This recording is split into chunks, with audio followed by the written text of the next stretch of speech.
And I've noticed as a young person quite a lot the effects of social media and how the Mm. rise of social media and like quick dopamine hits, especially in the last year or two with more and more short form content coming out. I wondered from your point of view, what effect that is having on the brain and why that type of content works so well and people become effectively so addicted to it.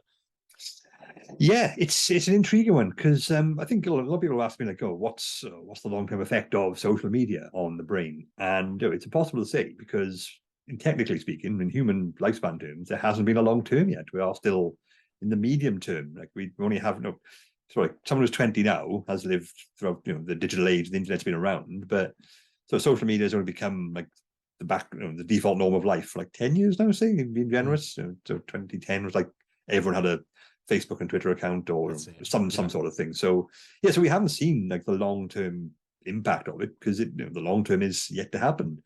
But there are some interesting things about it in that I think there is a tendency to sort of a tendency to just jump straight to like the most negative possible outcome, which it makes a certain amount of sense. It's a new thing. How it's affecting us, we want to be most aware of the potential negatives. That makes sense. But according to the available data now, the picture is more mixed. But so like, why does it have this effect in us? I think a lot of what social media does by accident or design, I'm guessing like it was designed to do what it's doing, but not with a view to brain chemistry, just because people, well, this when we make it do this, people react like this. Just trial and error, you get to this point.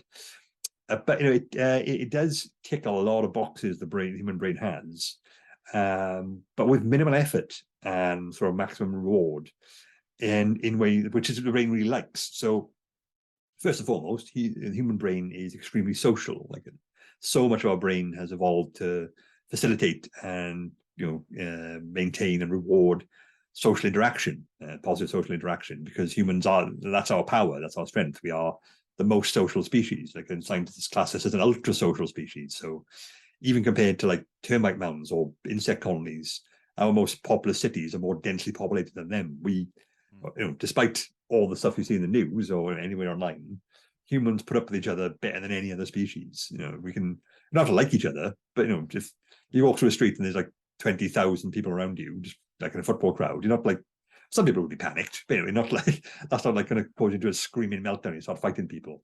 Again, depends who's playing, I suppose. That's it, yeah. yeah. It's just, I realize I've been to Cardiff City Centre some days. I'm sure it's a very bad comparison to make. But if despite the negative stereotypes, if suddenly all those football fans turned into chimps, I mean, there would be absolute bloodbath within 30 seconds because our closest evolutionary cousins cannot handle that level of others around. They will go literally apeshit, I guess you could say. So the human brain is extremely social. We like it, and we just react positively to any sort of positive social interaction. Normally, that's done face to face or like with small groups. Social media meant that you can now send a tweet and have 500, 10,000, 10,000 million people just go, "Yep, that was great," and that's like catnip to the brain. It's like, oh my god, I spent very, very minimal effort writing this thought, and I sent it into the world, and pounds worth of people told me I was great, and that's really compelling to the human brain as well. Same with Facebook stuff and or Instagram posts, whatever format it takes. So just having people like you, and when you form the connections to your Facebook friends, your Twitter followers, you feel like, oh, I'm connected to this community, and that's rewarding for the brain. But what that's amplified by the fact that it's so little effort, because the brain's very conscious of putting too much effort into things for little reward. So the less effort for the most reward is like the brain really likes. So people play the lottery, pay £1, just pick some numbers, you could get a life-changing amount of money. But it's the fact that the odds are so long, but that's why people still play it. Yeah, it's very unlikely, but I put minimum resources into it to get this positive outcome. So that's how our brain sort of weighs things up. And so as well as like the minimum effort, it's also the idea of control, because although face-to-face interaction does seem to be more stimulating and more rewarding, because even the most online person, with the exception of people who are extreme introverts or like socially awkward, socially anxious, even like people who are very gregarious online, they usually still have like a core group of firm friends, their closest friends, and they have a physical interaction, like they exist in the real world. But even like, if you can become best friends with someone online, via Twitter, Facebook, whatever it is. But when you meet them in person, it's like, oh, now it's official. So because cognitively speaking, it is a more tangible experience of the brain. It's not just they're pictured on the screen. They are there in front of you. You get all their body language. You get all the surround sound features of them. You get all the three-dimensional traits, and it's a very the brain has evolved to interact like that. So it feels like that's worth more. But just where quality lacks, quantity will make up for it. So you might have not as close friends online, but you can have 500,000 times as many, and But the essence of controls, when you're talking to someone in a face-to-face interaction, it is a stress. People can be quite gregarious, but you still need downtime. If you interact with people, it is still mentally exhausting for the brain because it's an active process. You need to be able to right, they're saying this. Why? What do I say in response? Come up with a conversational response which is appropriate and engaging and funny, and that takes mental effort, and you're constantly thinking of yourself, like, do I look all right? Do I sound right? Did I say something wrong? What's something stuck in my teeth? Do I smell? Is my fly undone? All these things you're constantly checking, and you can make a mistake, and it's like, oh God, if I said this, when you say something that'll get a laugh, doesn't, oh God, that's you're constantly evaluating yourself, the conversation, the interaction. It's exhausting. It's all done in real time. Whereas when you're online, like, so someone messages you like, oh, I'll take 5 minutes. I'll think of the perfect rejoinder to that, type it, send it. Great. Now, what do you look like? Well, I can take 500 selfies with all the filters I want, and I'll pick the one that suits me. Because you can give a very, very tightly controlled impression of yourself to the wider world. And the brain likes that too. So things like little effort for maximum reward, autonomy, sense of control over your environmental interactions and social interactions. These are three things the brain really likes, and social media offers them all. And usually when something is positive, it's amplified by novelty. So something positive, great, something recognizable, but something new as well, that makes it even better. Oh, I don't know this. This is a new thing I'm exploring. The brain's, you're innately curious. And social media is always novel. So it's constantly being refreshed, updated. Unless you got unless you're only following 3 people on Twitter and they post once a month, then every time you press refresh, that's 20 new people to see what they're saying about. And so it does, it ticks all these boxes, which tends to activate the reward centers of the brain. Like it's common to say dopamine centers, but the reward part of your brain is reliant on dopamine. It's a dopamine pathway, but dopamine does loads of stuff too. So it's even more complex than that, really. Like, so it's but social media does all that. So you can see why it's very compelling, why it sucks people in so readily.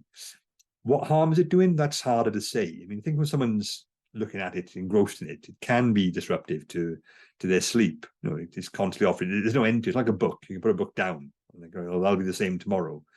Put your phone down. Like, oh, the last minute I've had it down, there've been 30 updates, especially about this thing that I'm interested in, if it's on Twitter or something. So it's harder to do. So it disrupts your sleep, especially with all the blue light stuff, which disrupts melatonin and all that. It stops you being more active, because if you have to work with people face to face, you have to go to them, or they come to you. You have to be physically mobile in some way. So it suppresses physical activity to a certain extent, because everything you get from your phone or your iPad, or whatever you're using. And there are some arguments that it ruins your attention and ruins your memory, but there's no evidence to support that yet. I mean, it can be a thing where there's some tests. Oh, see, smartphones sap attention. So what they did is they made them do a test and put a smartphone in the room with them, and then like when it beeped, they would look at that. But yeah, they would. That's not a smartphone thing. That's there's a distraction in this room. Yeah. So like if someone makes someone do a test to put a chimp in the room, they would like, oh God, they probably would. Like, there's no study saying, chimps sap attention. Yes, yes, they do. Surprisingly. Yeah. Put a chimp in the room with someone, they pay attention to it. Yes, they would. They're massively angry animals, and that's bad. And so there's a lot of over interpretation of studies like this. But it's also like some interesting ones. Like you see a lot of people complain, and I it's one I do agree with. And people go to live events now. they don't watch it. They put up the phone, like, filming this thing. So I'm going to get this really blurry picture of someone singing like 400 meters away. Yeah, I'll show that on Facebook. People think I'm brilliant. but like, if you look directly at it and experience the music, that would probably more cognitively beneficial to you. So you'll experience it far more. And they have shown studies where if someone is like interacting with the world via the smartphone, whatever it happens to be, then the smartphone is actually taking up half their attention. They're not looking at the thing, they're looking at it through the smartphone. So already the brain power dedicated to the thing they should be experiencing is compromised in that way. So they form worse memories of it because half the memory involves the smartphone, which is everywhere, so it's not distinct. So, but when you stop using it, the brain tends to bounce back because it's a very flexible, resilient organ. So smartphones can, or technology can sap your attention and divert your memory and stuff, but it's not a permanent, lasting thing. And it's mentioned like the YouTube stuff, but my son watches a lot of YouTube now, but a lot of the stuff which, even just watching other people play video games, which is a incredibly popular genre. quite rough out here.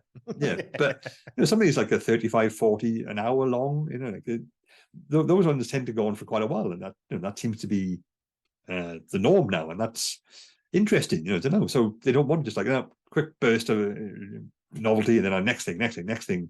Some people do get really engrossed in these things. So there's obviously a lot more going on there. But yeah, like the social media stuff is a very, very ripe area for dissection, discussion, analysis, and it gets discussed a lot in more heated terms than perhaps is necessary. But yes, it's very much a thing that a lot of people are paying very close attention to. Thank you for watching. That was a clip from the Man Overboard podcast. And if you enjoyed it, don't forget to click on the links down below because we're on every streaming service and that's where you can find full episodes. Peace.